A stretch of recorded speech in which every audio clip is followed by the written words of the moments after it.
வாக்காளர் பட்டியல் சிறப்பு தீவிர திருத்தம் குறித்து ஆலோசிக்க சென்னையில் இன்று அனைத்துக் கட்சி கூட்டம் நடைபெற உள்ளது. முதலமைச்சர் மு.க.ஸ்டாலின் தலைமையில் நடக்கும் இந்த கூட்டத்தில் பங்கேற்க 60 கட்சிகளுக்கு அழைப்பு விடுக்கப்பட்டுள்ளது. தமிழ்நாட்டில் வாக்காளர் பட்டியல் சிறப்பு தீவிர திருத்தப் பணிகள் வருகிற 4ஆம் தேதி முதல் தொடங்கப்படும் என்று இந்திய தேர்தல் ஆணையம் அறிவித்துள்ளது. வாக்காளர் பட்டியல் சிறப்பு தீவிர திருத்தத்தை அவசரமாக செய்யக்கூடாது, கால அவகாசம் கொடுத்து செய்ய வேண்டும், நடைமுறை சிக்கல்கள் இல்லாமல் செய்ய வேண்டும். எனவே வாக்காளர் பட்டியல் சிறப்பு சீர்திருத்தத்தை நாங்கள் எதிர்க்கிறோம் என்று திமுக மற்றும் கூட்டணி கட்சிகள் அறிவித்துள்ளன. SIR என்ற பெயரில் தமிழ்நாட்டு மக்களின் வாக்குரிமையை பறிக்கும் சதித்திட்டம் இருக்கலாம் என சந்தேகப்படுவதாகவும், பீகாரில் இஸ்லாமியர்கள், பட்டியல் சமூகத்தினர், பெண்கள் என்று குறிவைத்து இந்த நீக்கம் நடந்தன. பீகாரில் ஒரே தொகுதியில் 80,000 இஸ்லாமியர்களின் பெயர்களை வாக்காளர் பட்டியலில் இருந்து நீக்க முயற்சி நடந்ததாக மூத்த வழக்கறிஞர் பிரசாந்த் பூஷன் குற்றம் சாட்டினார். இதுபோன்ற எந்த சதியையும் தமிழ்நாடு அனுமதிக்காது, தமிழ்நாடு ஒன்று சேர்ந்து போராடும் என ஆளும் திமுக அரசு தெரிவித்துள்ளது. எனவே தமிழ்நாட்டில் உள்ள அனைத்து அரசியல் கட்சிகள் பங்கேற்கும் அனைத்து கட்சி கூட்டம் இன்று காலை 10 மணி அளவில் நடைபெறவுள்ளதாக திமுக கூட்டணி கட்சிகள் அறிவித்தன. வங்கதேசம், இலங்கை, நேபாளம் உள்ளிட்ட நாடுகளில் மோசமான ஆட்சி நிர்வாகம் இருந்ததால்தான் ஆட்சி மாற்றங்கள் நடந்ததாக தேசிய பாதுகாப்பு ஆலோசகர் அஜித் தோவல் தெரிவித்துள்ளார். ஒரு நாட்டை கட்டியெழுப்பும் செயல்பாட்டிலும் பாதுகாப்பதிலும் அதன் இலக்குகள் மற்றும் நோக்கங்களை அடையவும் ஆட்சி நிர்வாகம் முக்கிய பங்கு வகிப்பதாகவும் அவர் கருத்து தெரிவித்துள்ளார்.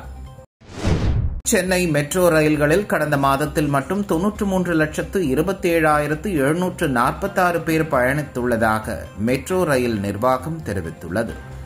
நடப்பாண்டு ஜனவரி மாதத்தில் 86,99,344 பயணிகளும், பிப்ரவரி மாதத்தில் 86,65,803 பயணிகளும் பயணித்துள்ளனர்.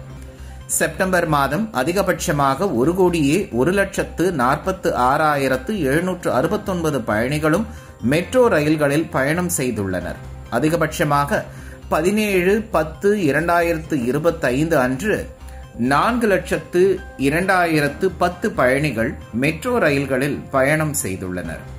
அக்டோபர் மாதத்தில் மட்டும் சிங்கார சென்னை அட்டையை பயன்படுத்தி 47,59,171 பயணிகள் பயணம் செய்துள்ளனர். சிங்கார சென்னை அட்டை போன்ற பயணச்சீட்டுகளை பயன்படுத்தி மெட்ரோ ரயில்களில் பயணிப்பவர்களுக்கு 20 விழுக்காடு கட்டண தள்ளுபடி வழங்கப்படுகிறது என்பது குறிப்பிடத்தக்கது. சென்னை மற்றும் புறநகர் பகுதிகளில் மேற்கொள்ளப்பட்டுள்ள வெள்ள தடுப்பு நடவடிக்கைகளை துணை முதலமைச்சர் உதயநிதி ஸ்டாலின் நேரில் ஆய்வு செய்தார். துணை முதலமைச்சர் உதயநிதி ஸ்டாலின் சென்னையில் மேற்கொள்ளப்பட்டுள்ள வடகிழக்கு பருவமழை முன்னெச்சரிக்கை பணிகளை தொடர் ஆய்வு மேற்கொண்டு வருகிறார். அதன்படி துரைப்பாக்கம் முக்கிய அணை கால்வாயில் 27 கோடி ரூபாய் மதிப்பீட்டில் மேற்கொள்ளப்பட்ட பணிகளை துணை முதலமைச்சர் ஆய்வு செய்தார். காரப்பாக்கம் சென்னை மெட்ரோ ரயில் பால பகுதியில் உள்ள ஒக்கியம் மடுவில் கரைகளை அகலப்படுத்தி சீரமைக்கும் பணியில் நீர் தடையின்றி செல்வதை அவர் நேரில் பார்வையிட்டார். துரைப்பாக்கம் கண்ணகி நகரில் உள்ள சென்னை மாநகராட்சி விளையாட்டு திடல் மேம்படுத்தும் பணிகளையும் துணை முதலமைச்சர் ஆய்வு மேற்கொண்டார். இதனிடையே துணை முதலமைச்சர் உதயநிதி ஸ்டாலின் வெளியிட்டுள்ள சமூக வலைதள பதிவில் சென்னை மற்றும் சுற்றுவட்டார பகுதிகளில் மேற்கொள்ளப்பட்டுள்ள வெள்ள தடுப்பு நடவடிக்கைகளை தொடர்ந்து கண்காணித்து வருவதாக குறிப்பிட்டுள்ளார். பருவமழை காலம் முழுவதும் பொதுமக்களுக்கு எவ்வித பாதிப்பும் ஏற்படாத வகையில் பணிகள் நடைபெற்று வருவதாகவும் துணை முதலமைச்சர் உதயநிதி ஸ்டாலின் வெளியிட்டுள்ள சமூக வலைதள பதிவில் குறிப்பிட்டுள்ளார். பீகாரில் 1 கோடி வேலைவாய்ப்புகளை இதுவரை வழங்காதது ஏன் என காங்கிரஸ் பொதுச் செயலாளரும் வயநாடு தொகுதி நாடாளுமன்ற உறுப்பினருமான பிரியங்கா காந்தி கேள்வி எழுப்பியுள்ளார்.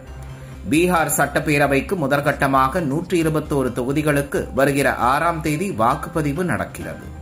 2ஆம் கட்டமாக எஞ்சிய 122 இடங்களுக்கு 11ஆம் தேதி தேர்தல் நடைபெறுகிறது.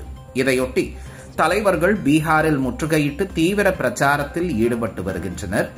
ஆளும் ஐக்கிய ஜனதா தளம், பாரதிய ஜனதா கூட்டணி வேட்பாளர்களை ஆதரித்து பிரதமர் மோடி உள்ளிட்ட தலைவர்களும், எதிர்க்கட்சியான ராஷ்டிரிய ஜனதா தளம், காங்கிரஸ் கூட்டணி வேட்பாளர்களை ஆதரித்து ராகுல் காந்தி உள்ளிட்ட தலைவர்களும் தீவிர வாக்கு சேகரிப்பில் ஈடுபட்டனர். காங்கிரஸ் பொதுச் செயலாளர் பிரியங்கா காந்தி பீகாரில் பெகுசராய் பகுதியில் இந்தியா கூட்டணி வேட்பாளர்களை ஆதரித்து தீவிரமாக ஓட்டு சேகரித்தார். इसी को कमजोर करने का काम नरेंद्र मोदी जी और भाजपा की सरकार ने किया है। 20 सालों से एनडीए की सरकार चली है बिहार में। आपके अधिकार मजबूत नहीं बने, कमजोर बने। आपको समानता की दृष्टि से नहीं देखा गया, आपका वोट खतरे में डाला गया, बांटने की राजनीति की ताकि मजहब में बैर हो. முன்னதாக பாட்னா விமான நிலையத்தில் பிரியங்கா காந்தி செய்தியாளர்களுக்கு அளித்த பேட்டியில் 1 கோடி வேலை வாய்ப்புகளை வழங்குவதாக பாஜக கூட்டணி தேர்தல் வாக்குறுதி அளித்துள்ளது.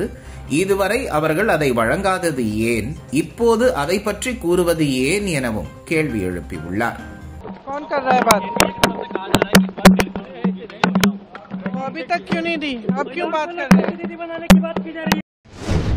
முன்னாள் அமைச்சர் KA செங்கோட்டையன் அதிமுகவிலிருந்து நீக்கப்பட்ட நிலையில் செங்கோட்டையன் செய்தியாளர்களை சந்தித்து விளக்கம் அளித்தார்.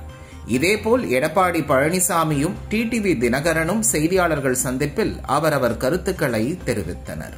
கங்கார் இந்த குட்டியை கட்டி பிடிச்சிட்டு இருக்கு, அதே மாதிரி பதவியை கட்டி பிடிச்சிட்டு உட்கார்ந்திருக்காரு. அவருக்கு சுயநலத்தை தாண்டி எதுவும் இல்லை.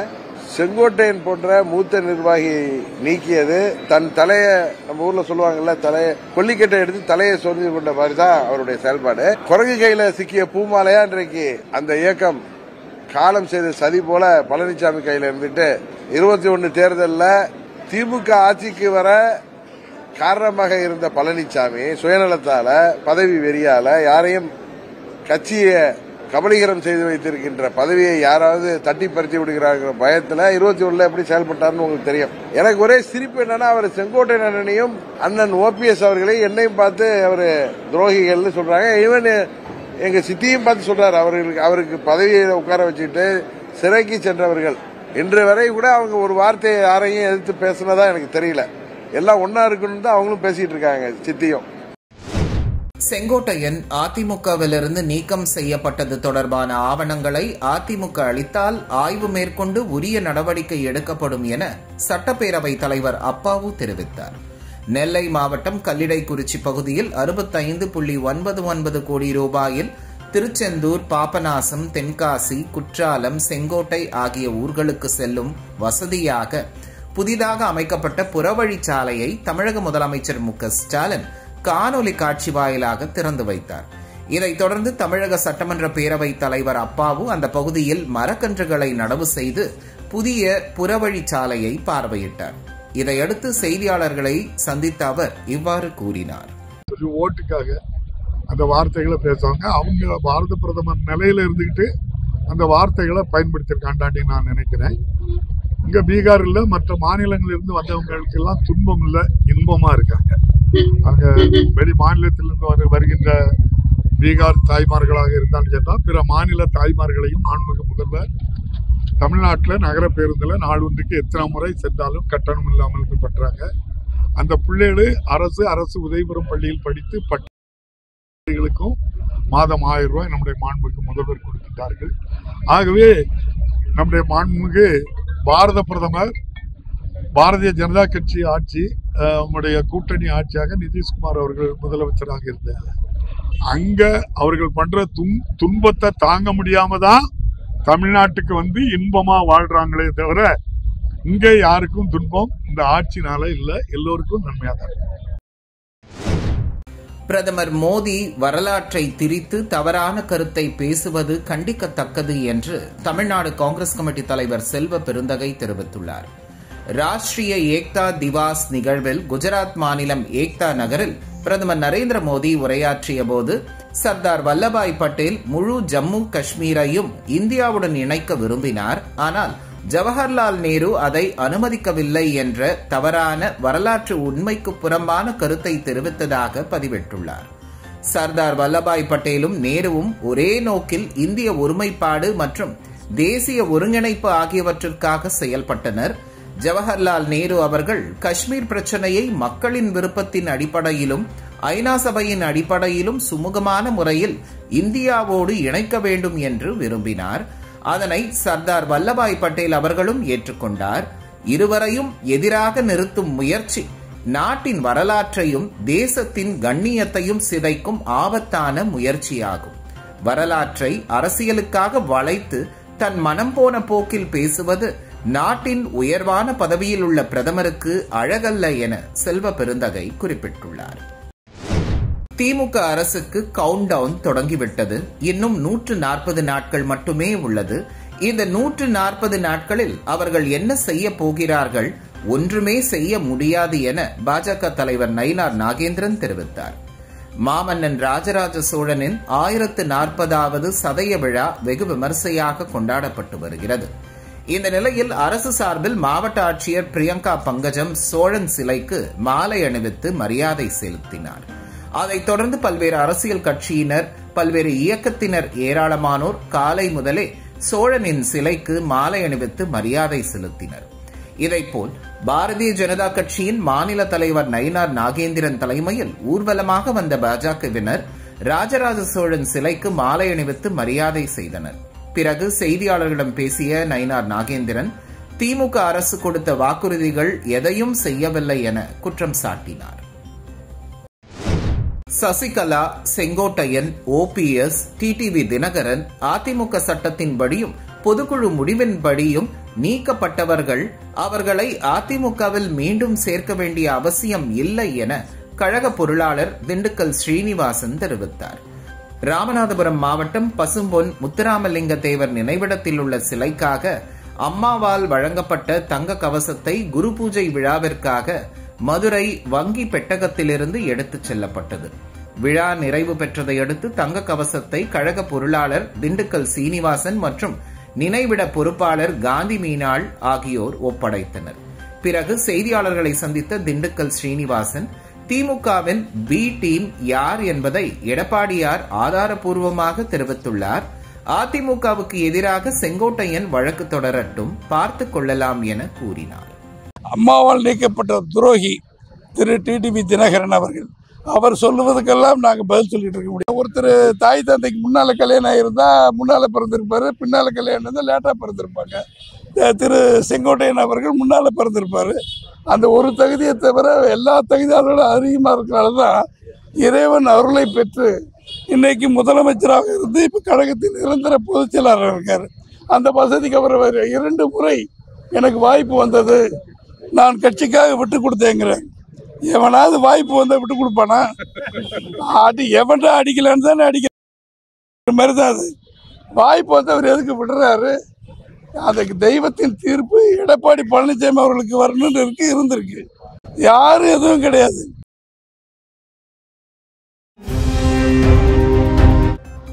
ஈரோட்டில் இளைஞர்களின் இருசக்கர வீலிங் அட்ராசிட்டிகள் அதிகரித்த வண்ணம் இருப்பதாக பொதுமக்கள் குற்றம் சாட்டும் வகையில் 10க்கும் மேற்பட்ட இளைஞர்கள் ஒன்று சேர்ந்து சாலையை ஆக்கிரமித்து வீலிங் செய்தபடி சென்ற வீடியோ காட்சிகள் இணையத்தில் வைரலாகி வருகிறது. ஈரோட்டில் சமீப காலமாக இளைஞர்கள் சிலர் கூட்டாக இணைந்து மாவட்டத்தின் பிரதான சாலைகளில் தங்களது இருசக்கர வாகனத்தில் சாகசம் செய்யும்படி வீலிங் செய்து பொதுமக்கள் மற்றும் வாகன ஓட்டிகளுக்கு அச்சுறுத்தலை ஏற்படுத்தி வருகின்றனர். இந்நிலையில் ஈரோடு மாநகராட்சிக்கு உட்பட்ட பகுதியான சித்தோடு சாலை மற்றும் அதன் சுற்றுவட்டார பகுதிகளில் சுமார் 10க்கும் மேற்பட்ட இளைஞர்கள் ஒன்றிணைந்து உயர் ரக இருசக்கர வாகனத்தில் அதிக ஒலி எழுப்பும் லைசன்சரை பொருத்தி சாலையை ஆக்கிரமித்துக் கொண்டும் வீலிங் செய்தபடி அட்ராசிட்டியில் ஈடுபட்டதால் அவ்வழியாக சென்ற பொதுமக்கள் மற்றும் வாகன ஓட்டிகள் இடையே பெரும் அதிர்ச்சி மட்டுமல்லாமல் அச்சுறுத்தலையும் ஏற்படுத்தியுள்ளது. கரூர் மாவட்டம் குளித்தலை நாப்பாளையத்தில் அதிகாலையில் பைக்கில் வந்தவரை வழிமறித்து கத்தியை காட்டி மிரட்டி பணம் பறித்து 5 பேரை போலீசார் கைது செய்தனர். குளித்தலை அருகே வைப்பத்துறை சேர்ந்தவர் ரமேஷ். இவர் நேற்று அதிகாலை பைக்கில் நண்பருடன் சொந்த வேலையாக வெளியே சென்றுவிட்டு வீடு திரும்பியுள்ளார். குளித்தலை நாப்பாளையம் பொது கழிப்பிடம் அருகே வந்தபோது அங்கு மறைந்திருந்த சுமார் 7 பேர் கத்தியை காட்டி மிரட்டி அவரிடமிருந்து 5500 ரூபாயை பறித்து சென்றுள்ளனர். இது குறித்து அவர் குளித்தலை காவல் நிலையத்தில் புகார் அளித்துள்ளார். இதன் பேரில் வழக்கு பதிந்து விசாரணை நடத்திய காவல்துறையினர் சிவானந்தம், கிருஷ்ண பிரசாத், துரை, தர்மா, சுரேந்திரை கைது செய்து நீதிமன்றத்தில் ஆஜர்படுத்தி சிறையில் அடைத்தனர். மேலும் தப்பி ஓடிய 2 தேடி வருகின்றனர். நாகப்பட்டினம் மாவட்டம் வேளாங்கண்ணி அடுத்த காமேஸ்வரம் மீனவ கிராமத்தில் பழமை வாய்ந்த ஸ்ரீ பூர்ணாம்பிகா ஸ்ரீ புஷ்கலாம்பிகாய் சமேத ஸ்ரீ ஐயனார் சுவாமி ஆலயம் உள்ளது. இந்த ஆலயத்தில் புதிதாக அமைக்கப்பட்டுள்ள ஸ்ரீ பூர்ணாம்பிகா ஸ்ரீ புஷ்கலாம்பிகா சமேத ஸ்ரீ ஐயனார் சுவாமி மற்றும் ஸ்ரீ தூண்டில்காரன், ஸ்ரீ பெரியநாயகி, ஸ்ரீ சுடலை மாடசாமி, ஸ்ரீ கருப்பண்ணசாமி மற்றும் குதிரை மற்றும் யானை வாகனம் ஆகிய தெய்வங்களுக்கு கண்திறப்பு மற்றும் பிரதிஷ்டை பூஜை நடைபெற்றது.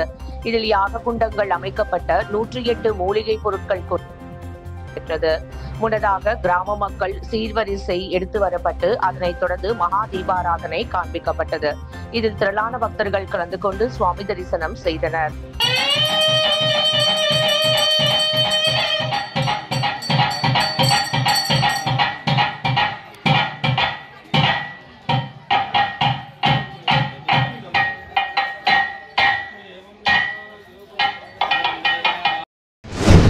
மயிலாடுதுறை மாவட்டம் குத்தாலம் தாலுகா பெருஞ்சேரி கிராமத்தில் சிறப்பு கிராம சபை கூட்டம் நடைபெற்றது. கூட்டத்தில் பேசிய மாவட்ட ஆட்சியர் ஸ்ரீகாந்த், மக்களுக்கு என்ன தேவையோ அதை இந்த அரசு செய்து வருகிறது என்றும், மேலும் எந்தவிதமான குறைகள் இருந்தாலும் விரைவில் சரி செய்யப்படும் என்றும், மழைக்காலங்களில் 6 மாடுகளை கவனமுடன் மக்கள் பார்த்துக் கொள்ள வேண்டும் என்றார். பின்பு துப்புரவு பணியாளர்கள் மற்றும் பொதுமக்களுக்கு நலத்திட்ட உதவிகள் வழங்கினார். கூட்டத்தில் அனைத்து துறை அதிகாரிகளும் பொதுமக்களும் பெருமளவில் கலந்து கொண்டு நிகழ்ச்சியை சிறப்பித்தனர். பீகார் மாநிலத்தில் தேர்தல் பிரச்சாரம் சூடுபிடித்துள்ள நிலையில் தமிழ்நாட்டில் பீகார் தொழிலாளர்களை திமுக துன்புறுத்துவதாக பிரதமர் மோடி தேர்தல் பிரச்சாரத்தில் பேசியது பெரும் சர்ச்சையை ஏற்படுத்தியது. இந்நிலையில் பிரதமர் மோடி பேசிய கருத்தை கண்டித்து நெல்லையில் திமுக பொறியாளர் அணியின் மாநில துணை செயலாளர் ராஜவர்மன் ஒட்டியுள்ள போஸ்டர் பெரும் பரபரப்பை ஏற்படுத்தியுள்ளது. அந்த போஸ்டரில் தமிழ் என்றால் கசக்குமா, தமிழன் என்றால் எரியுதா, தொடர்ந்து தமிழ்நாட்டிற்கு தமிழர்களுக்கும் எதிராக பேசி வரும் பிஜேபியை திருநெல்வேலியை விட்டு தமிழ்நாட்டை விட்டே துடைத்து எறிவோம், மானமுள்ள தமிழர்களே சிந்திப்பீர் என்று வசனம் இடம்பெற்றுள்ளது. பாளையங்கோட்டை, வண்ணாரப்பேட்டை, நெல்லை சந்திப்பு என மாநகரின் பல்வேறு இடங்களில் இந்த போஸ்டர் ஒட்டப்பட்டுள்ளது. திருவிதாங்கூர் சமஸ்தானத்தில் இருந்து பிரிந்து கன்னியாகுமரி மாவட்டம் தாய் தமிழகத்துடன் இணைந்த 70வது ஆண்டு தினம் கொண்டாடப்பட்டது.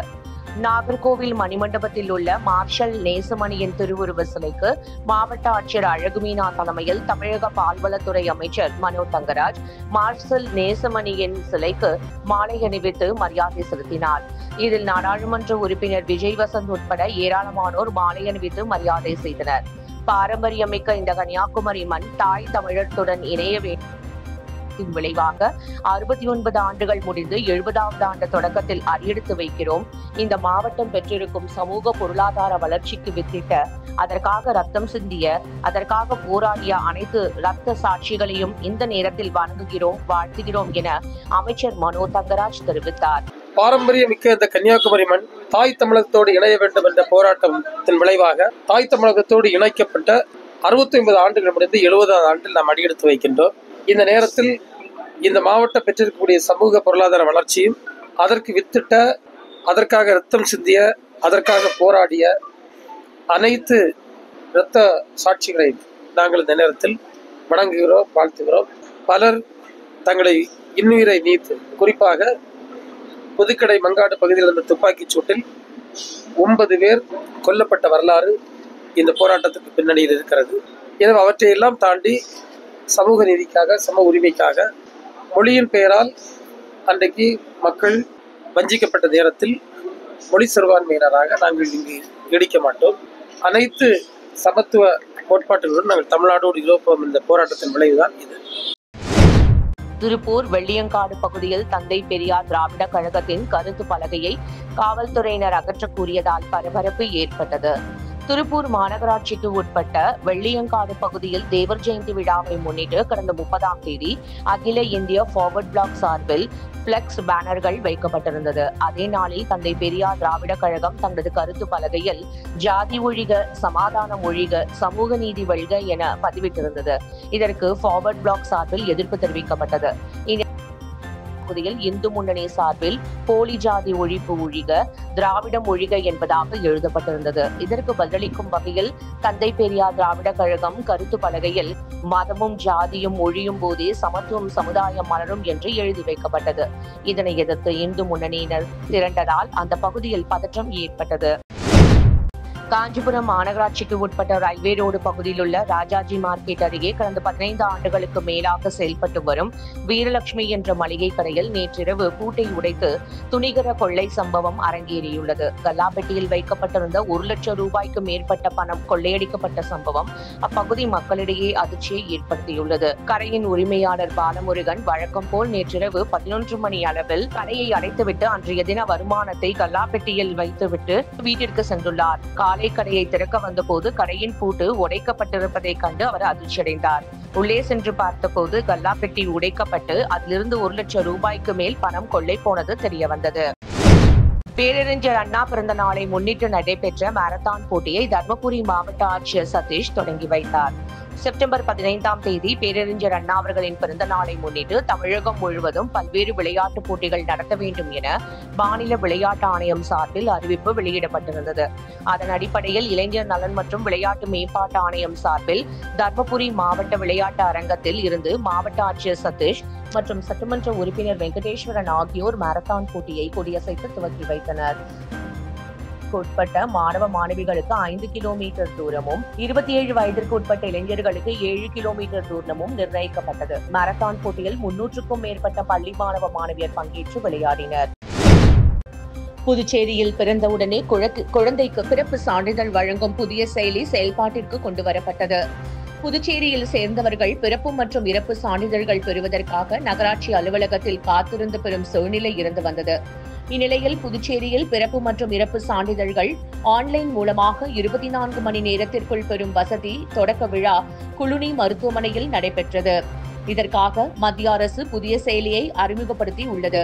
இதில் புதுச்சேரியும் இணைந்துள்ளது. இதன் மூலம் குழந்தை பிறந்த 24 மணி நேரத்திலேயே பிறப்பு சான்றிதழ் பெற முடியும்.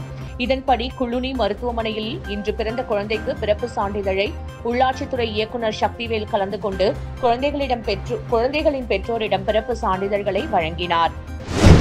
நெல்லை மாவட்டம் பாபநாசம் மற்றும் மணிமுத்தாறு அணையிலிருந்து பிசான பருவ சாகுபடிக்காக தண்ணீர் திறக்கப்பட்டது. நெல்லை மற்றும் தூத்துக்குடி மாவட்டத்தில் பிசான சாகுபடி தீவிரமாக நடந்து வருகிறது. இந்த விவசாய பணிகளுக்காக பாபநாசம், மணிமுத்தாறு அணைகளிலிருந்து தண்ணீர் திறக்க கோரி விவசாயிகள் கோரிக்கை விடுத்திருந்தனர். இதனை அடுத்து தமிழக அரசு பாபநாசம் மற்றும் மணிமுத்தாறு அணையிலிருந்து தண்ணீர் திறக்க உத்தரவிட்டது. இதனையடுத்து பாபநாசம் மற்றும் மணிமுத்தாறு அணையிலிருந்து தண்ணீர் திறக்கும் நிகழ்வு மாவட்ட ஆட்சியர் சுகுமார் தலைமையில் நடைபெற்றது.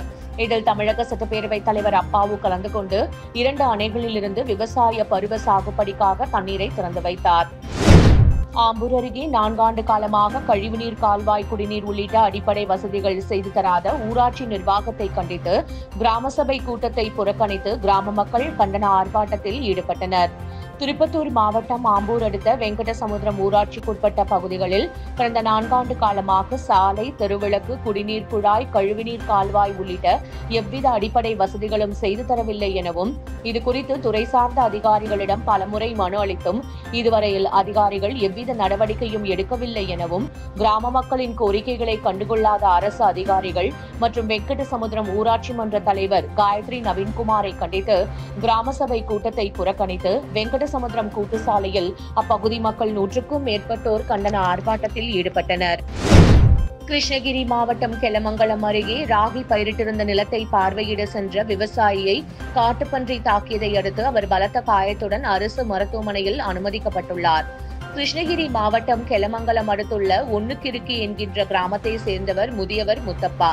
விவசாயியான இவர் தனது ராகி பயிரிட்டிருந்த நிலத்தை பார்வையிட சென்ற பொழுது அங்கு வயலின் வரப்பில் அவர் அமர்ந்திருந்ததாக கூறப்படுகிறது. அப்பொழுது ராகி வயலுக்குள்ளே இருந்து வெளியே வந்த காட்டுப்பன்றியை பார்த்த முத்தப்பா ஓட முயன்ற போது காட்டுப்பன்றி அவரை முட்டி கீழே தள்ளி உள்ளது. மேலும் காட்டுப்பன்றி தனது கோரை பற்களால் முத்தப்பாவின் கால் பகுதியில் கடித்து குதறியுள்ளது. இதனால் பலத்த காயம் ஏற்பட்டு ரத்தம் வெளியேறி அவர் அங்கேயே மயங்கி விழுந்துள்ளார். அப்பொழுது அங்கு வந்த விவசாயிகள் முத்தப்பாவை மீட்டு தேன்கனிக்கோட்டை அரசு மருத்துவமனையில் சிகிச்சைக்காக சேர்த்துள்ளனர். மயிலாடுதுறை மாவட்டம் குத்தாலத்தை அடுத்து உள்ளது வழுவூர் கிராமத்தில் நலம் காக்கும் ஸ்டாலின் நிகழ்ச்சி நடைபெற்றது. இந்த நிகழ்ச்சிக்கு பூம்புகார் சட்டமன்ற உறுப்பினர் நிவேதா முருகன் முன்னிலை வகித்தார். முகாமை மாவட்ட ஆட்சியர் ஸ்ரீகாந்த் துவக்கி வைத்தார். மருத்துவ முகாமில் 10,000 ரூபாய் மதிப்புள்ள மருத்துவ சோதனைகள் இலவசமாக நடத்தப்பட்டது. ECG, எகோ, கண்புரை, கண்ணில் நீர் வடிதல், சர்க்கரை நோய் என 23 வகையான நோய்களுக்கு மருத்துவ சோதனை செய்து மருந்துகள் வழங்கப்பட்டது. இதில் 500க்கும் மேற்பட்ட பயனாளிகள் கலந்து கொண்டு பரிசோதனை செய்து கொண்டு பலன் பெற்றனர். மாமன்னன் ராஜராஜ சோழனின் 1040வது சதய விழாவை முன்னிட்டு முக்கிய நிகழ்வான தமிழக அரசு சார்பில் அவருடைய திருவுருவ சிலைக்கு மாலை அணிவித்து மரியாதை செலுத்தப்பட்டது. மாமன்னன் ராஜராஜ சோழன் பிறந்த மற்றும் அரியணை ஏறிய தினமான ஐப்பசி மாதம் சதய நட்சத்திரத்தன்று ஒவ்வொரு ஆண்டும் சதய விழாவாக கொண்டாடப்பட்டு வருகிறது. அதன்படி 1040 சதய விழா அரசு விழாவாக 2 நாட்கள் கொண்டாடப்பட்டு வருகிறது. நேற்று தொடங்கிய விழாவின் முக்கிய நிகழ்வான ராஜராஜ சோழனுக்கு அரசு சார்பில் மாலை அணிவித்து மரியாதை செலுத்தும் நிகழ்வு நடைபெற்றது. இதில் ஓதுவார்கள் திருமுறை பாடியும் செண்டை மேளம், கொம்பு வாத்தியங்கள் முழங்க ஊர்வலமாக வந்து மாலை அணிவித்து மரியாதை செலுத்தப்பட்டது. இதில் மாவட்ட ஆட்சியர் பிரியங்கா பங்கஜம், ஸ்ரீலஸ்ரீ, கைலை மாசிலாமணி, தேசிக ஞான சம்பந்த பரமாச்சாரிய சுவாமிகள் உள்ளிட்டோர் மாலை அணிவித்து மரியாதை செலுத்தினர். அதிகாரிச்சி என்று அதற்கு பெயர் கொடுத்திருக்கிறார். அது எங்களுடைய திருவியற்ற கல்வெட்டில் இருக்கிறது. ஆன்மீக அரசாகவே இந்த அரசு விளங்கி கொண்டிருக்கிறது. பல கோயில்களுக்கு குடமுழுக்கு விழா இது வந்த பிறகு முகூர்த்த நாள்கள் தோறும் குடமுழுக்கு விழாவினை செய்து கொண்டிருக்கிறார்கள். அதனால் இந்த அரசு மிக செம்மையான ஒரு பக்தி நெறியிலே அவர்கள் தலைப்பட்டு கொண்டிருக்கிறார்கள். மாதந்தோறும் எப்படியாவது ஏதேனும் ஒரு நிகழ்ச்சியிலே முதல்வரை கலந்து கொள்கின்ற பெருமை நம்முடைய சேகர் பாபு அவர்களுக்கு இருக்கிறது. அதனால் அவர்கள் ஒரு ஆன்மீக அரசு என்றுதான் நான் ஆரம்பத்திலே சொன்னது போன்று இன்றைக்கு வரைக்கும் அவர்கள் செயல்படுத்திக் கொண்டிருக்கிறார். தஞ்சை பெரிய கோவில் ராஜராஜ சோழன் சதய விழாவில் நந்தி மண்டப மேடையில் 1040 நாட்டிய கலைஞர்கள் நாட்டியாஞ்சலி செலுத்தினர். இதனைத் தொடர்ந்து பெருவுடையாருக்கு 48 வகையான திரவியங்களால் பேராபிஷேகம் நடைபெற்றது. மாமன்னன் ராஜராஜ சோழனின் 1040வது சதய விழாவை முன்னிட்டு பெருவுடையாருக்கு மஞ்சள், சந்தனம், பால், வில்வ இலை, வன்னி இலை, அன்னாபிஷேகம் உள்ளிட்ட 48 வகையான திரவியங்களால் பேராபிஷேகம் நடைபெற்றது.